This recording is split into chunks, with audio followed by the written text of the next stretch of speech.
Welcome back to Play Piano's music theory course. Today in episode 20, we will be looking at cadences. What are they, how do they work, and what do they do? Well, let's get into it.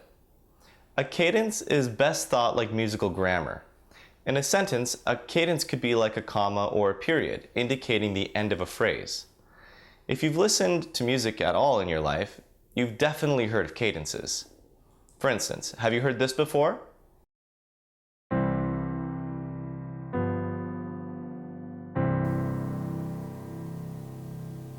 Or how about this?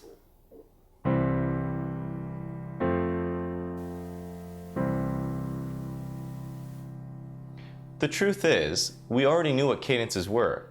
We just didn't know that's what their name was. Since we'll be talking about triad chords today, I'll be using the terms root, third, and fifth to talk about each chord tone.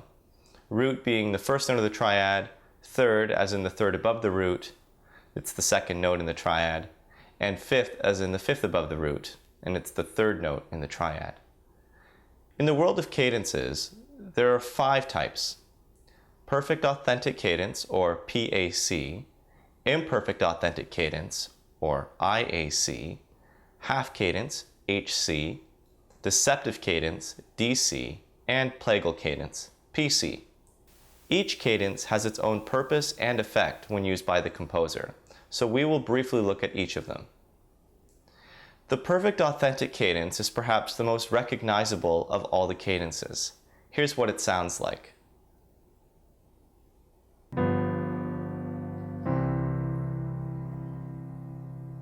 This cadence always moves from the 5 chord to the 1 chord and is mostly used to end a musical work.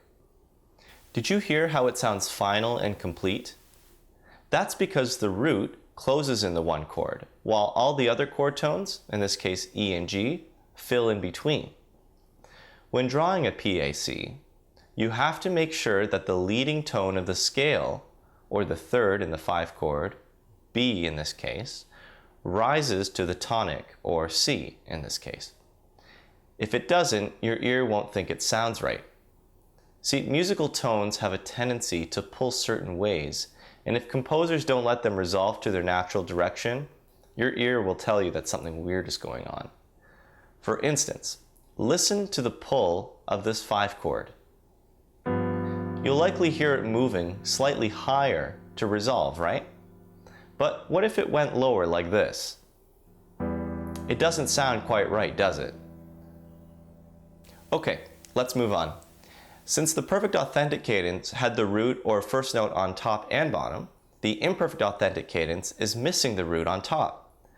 So if you're moving from the 5 chord to the 1 chord, the 1 chord would either have the 3rd or the 5th on top. And this makes the cadence feel unfinished in comparison to the perfect authentic cadence. Next, we have the half cadence. The half cadence is the only cadence that ends on the 5 chord. Usually, a half cadence will be preceded by a 4 chord as it closes a musical phrase. The deceptive cadence moves from the 5 chord to the minor 6 chord.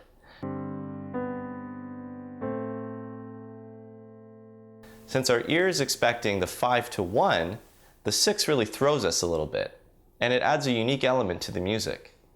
It's quite common for some composers to even alter the 6 from the minor chord to the flat 6 major, and then resolving to the 7 before moving to the 1. And here's what that sounds like.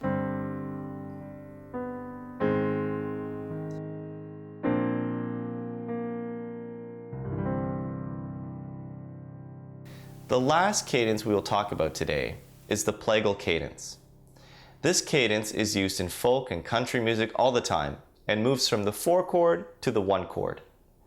It's the cadence you hear at the end of Amazing Grace. Have a listen.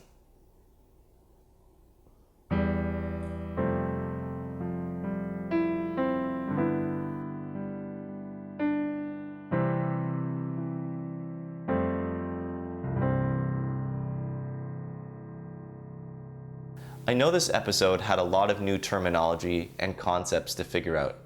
Do your best to memorize and grasp the material we've covered, and it will really have you start listening for cadences in everyday music. Take time to work on the exercise provided in your theory book, and I'll see you when you're ready for the next video.